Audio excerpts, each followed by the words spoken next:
Hello, and welcome back to another Pen Talk. Thank you very much for tuning in and joining me as I explore this amazing world of pens that we are very fortunate to be able to enjoy. And I don't do unboxings much anymore. I used to do a bunch of them, but those of you that have received packages from PenBBS in their Etsy store may recognize this one. Interesting that they have the customs label on the other side, and they put the pen value at $15 US for a plastic pen. This tape they've been using for many years on sealing up the packages. And as you can see, Bienni has labeled it with my order number. And this is the 495 Piston in Cordierite. Let's take a look at it. So once we cut the tape off the package, this was just wrapped in bubble wrap, and this is that classic white sleeve that PenBBS has been using for many years. There's an identifying label on it. It is model 495. It is Cordierite, or some pronunciation like that. And that resin is the number 73 resin in PenBBS's many resins that they use. And there's an M for medium nib. And there, I think, is kind of a unique identifier, 4950025. So this is model 25 in the 495 series. The sleeve just slips off. We see a nice embossed PenBBS, magnetic closure, red and black, classic colors, comes open, and we see an instruction manual, which we've seen before with other models. Chinese on one side, English on the other. And as usual, quite informative. But what we're really looking for is the pen. It's very secure in this foam with the cutout in a nice plastic sleeve. And we'll see Cordierite. And we'll talk about why I think this is a great resin. I now see Aurora is available on the website, which would have been my second choice. So what we have here is basically a clear resin with some very interesting color swirled through there. Some white, some blues. I like the way it looks on the finial. I like the dimensions and depth that this provides you with. And I think it goes well with the silver trim, the standard sword clip. Very functional. Your blind cap here that operates the piston, and we need to operate it. We turn counterclockwise. It takes a little bit of effort to get it started, but once it gets started, it moves very smoothly. And then you bring it all the way up, and it tightens very nicely, which I think is an interesting design, so that blind cap isn't going to accidentally unscrew, injecting ink into where the pen is or into the cap. And the cap comes off in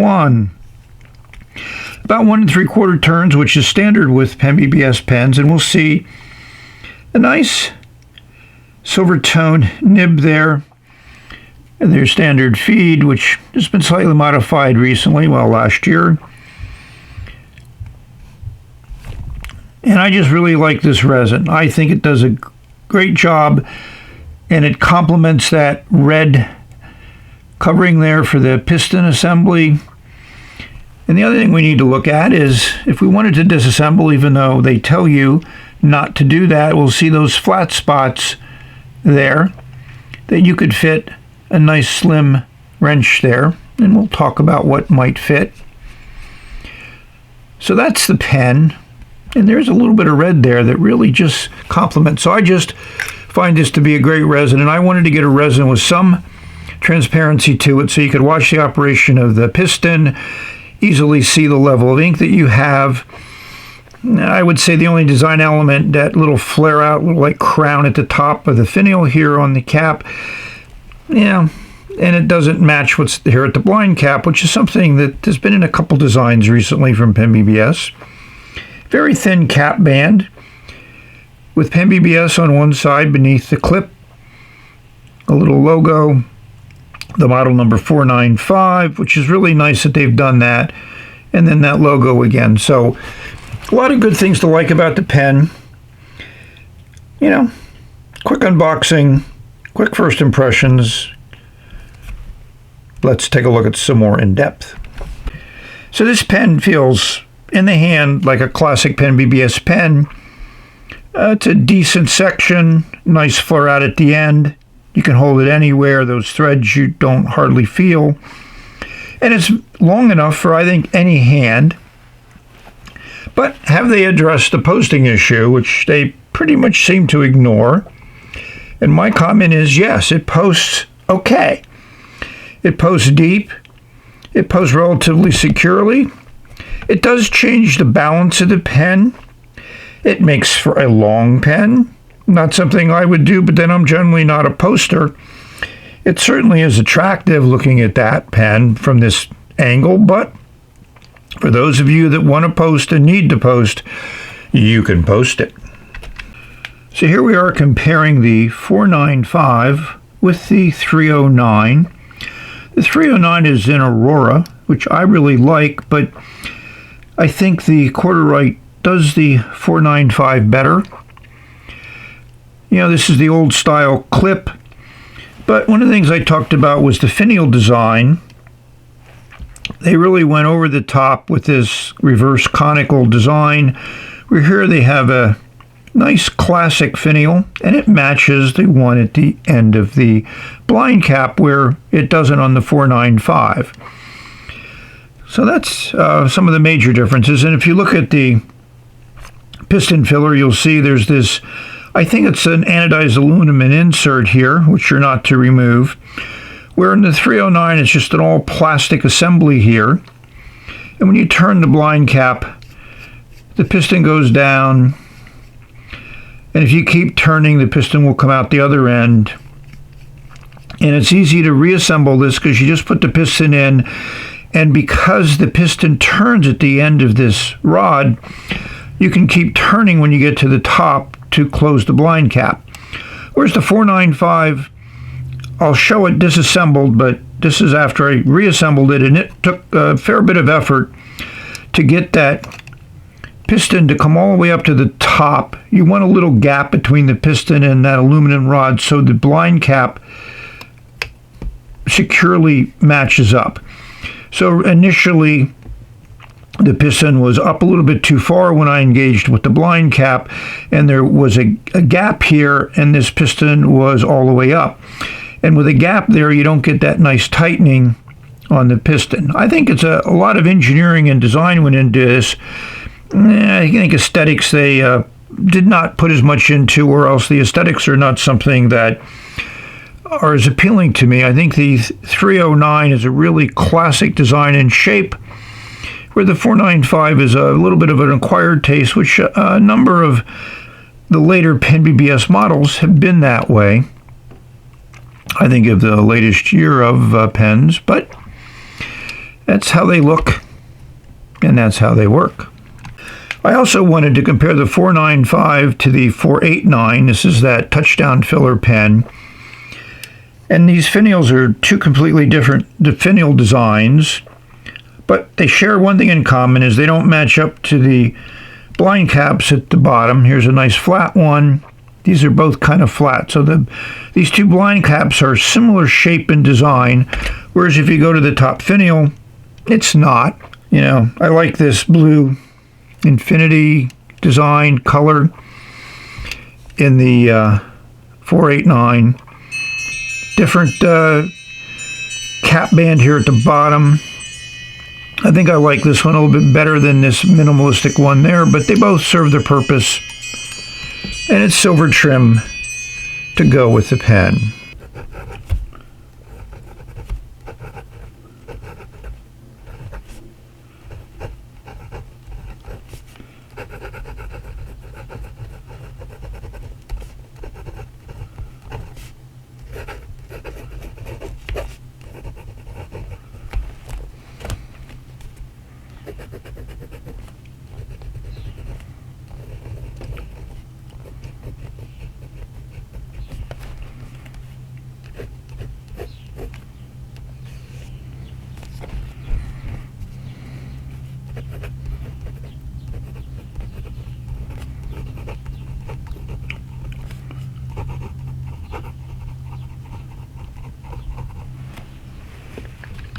I've always been a fan of the PenBBS medium nibs.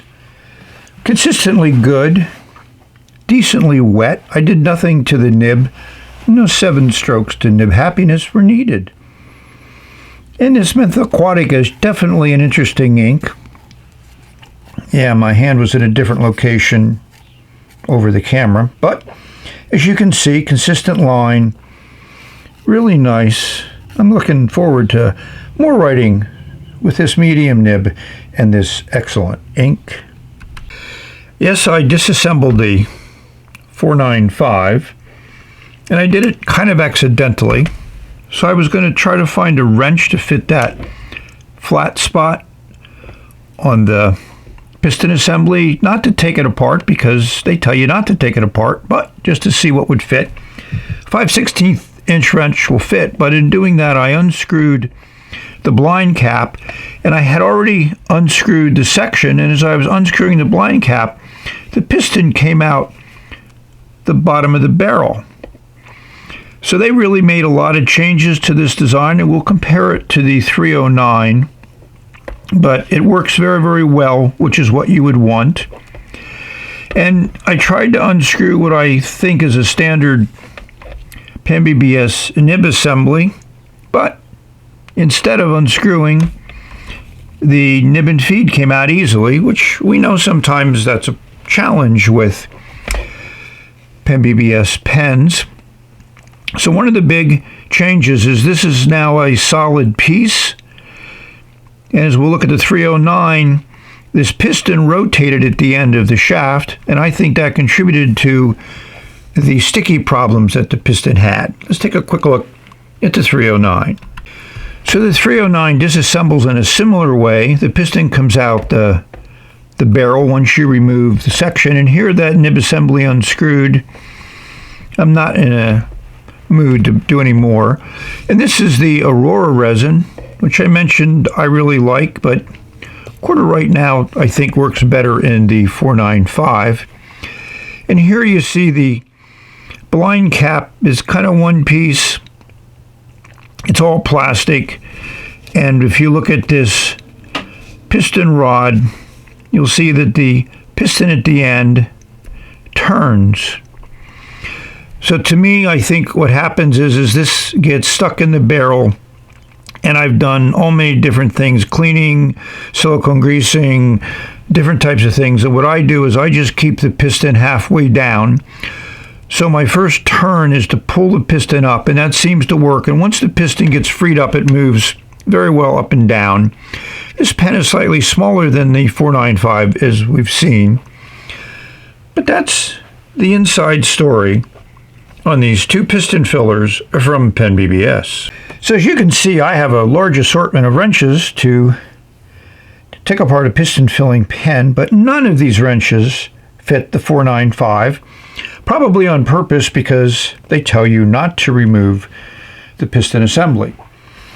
This is what would fit, 5/16, but in order to do that, you need to do a lot of work.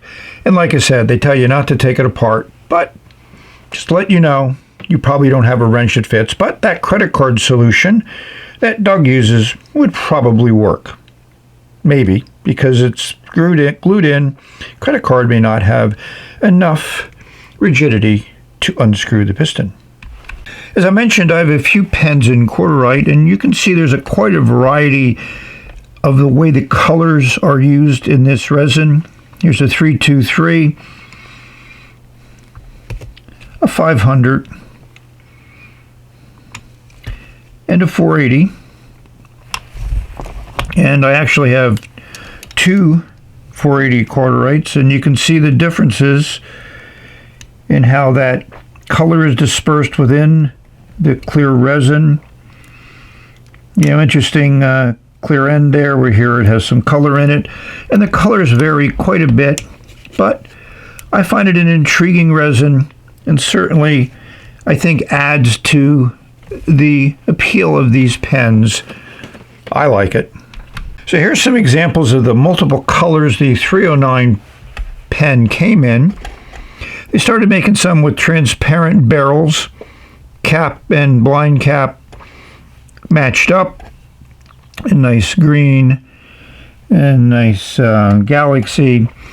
And then we have Mojito, or this may be the glow in the dark one. We have Vermouth, and we have Hawaii, which to me is one of the more interesting resins that PenBBS used early in their pen models, but haven't seen it much lately at all.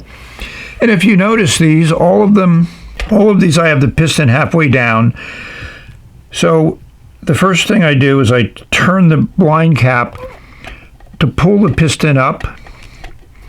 And sometimes it works, and sometimes it doesn't. And as you can see, the piston is up, there it goes.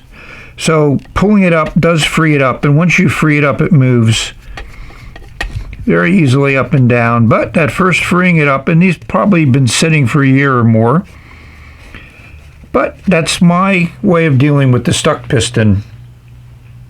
What's yours? So we're going to show a filling of the pen. I haven't showed that for a while. And this is the ink we're going to put in. It's a PenBBS ink, number 160, Mentha Aquatica. This ink has been a challenge with other pens, but I love the color, and I think it's a perfect color to go with 495. So following PenBBS instructions, we're going to remove the cap. We're going to use the blind cap to lower the piston all the way down, and then we're going to insert it into the bottle of ink and draw the piston up. So now that we have the blind cap all the way down, we're going to insert into the bottle of ink until the ink level is about halfway up the section, and then we're going to pull the piston up till it reaches the top, dab off the extra ink, and we'll see we got a pretty full fill. Impressive. Actually, I had to empty it because I didn't have the camera running when I first filled it, so there was ink in the feed and section. First time it's usually a few millimeters below the piston, but going up and down a second time will get you a full fill, as we see here. So here's what the ink looked like on a paper towel. I wiped off the top of the bottle and also cleaned the extra ink off the nib and feed. It's interesting green with some blue in it. Comes out nice on this paper towel. So now it's time for some dimensions, and here they are. Some editorial comments and closing statements. So overall, I'm not super impressed with this pen in general. I do think PenBBS has done an excellent job in re-engineering their piston filler and doing some things I haven't seen much in other piston fillers. So that they get good marks for. The aesthetic design of this pen is meh, neither here nor there. Meh, I think, as some pen reviewer might say. I do like the Cordierite resin here. That's very nice. You know, the cap comes off in that 1 3/4 turns. It fits nice in the hand, and we showed how it posts. So that's a good thing. Do I recommend this pen? Yes, if you're in for a PenBBS piston filler that works better than the 309, I would definitely get this. There's still a fair number of them available on the Etsy site. Here they are. And they are slightly more money than the 308, but considering the improvements that they made, I think it's a better value than the 309. So if you're in the mood, pick one up. Who knows how long they're going to last. So we've come to the conclusion of this video. I would like to thank all of you for watching. I hope this video finds everyone safe, healthy, and happy, enjoying their pens, enjoying putting a line down. And yes, the horizontal and vertical can give you some variations, a little pressure on the verticals, and the nib opens up quite nicely. So we've reached the end. I enjoy all of my pens, and I'm glad that I can share them with you. So this is the end. Who knows what's next? But we will say bye until then.